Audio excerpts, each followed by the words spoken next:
রাজগঞ্জ বাজার থেকে রওনা দিলাম। অচেনা অজানা পথ, যেতে হবে কপোতাক্ষ নদের ওপর তৈরি ভাসমান ব্রিজের ওপার। ডুমুরখালী গ্রামে এক প্রবাসী ভাইয়ের স্বপ্নের সেতু দেখতে। যাবো সে ডুমুরখালী ব্রিজ কোন সেটা সুজা সুজা।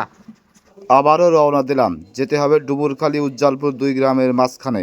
বুঝলাম না এই এলাকায় এত রাস্তা হবে কিসের জন্য? ডানে রাস্তা, বাই রাস্তা, সোজা রাস্তা, কমে যাব, শুধু রাস্তা আর রাস্তা। ঘটনা তো ঘটেই গেছে, সে ডুমুরখালী বাজারে যাবো তো সে পথ হারাই ফেলাইছি।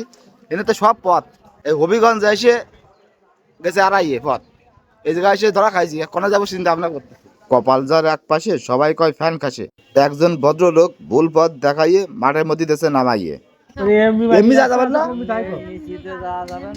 কামরা মেলা দূরিতে আছি, পথ গেছে গুলাই।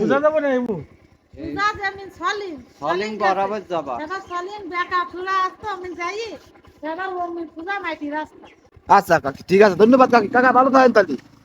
ওই সেই তাই হয়েছে ওরা কলাম এমনি না, ও ফার্স্ট করে ঘুরিয়ে দিলে ও করলে মানে এমনি শর্ট করে মারা যাবে না। আর কিরাম লাগে, আও দুটো তেল নষ্ট হচ্ছে।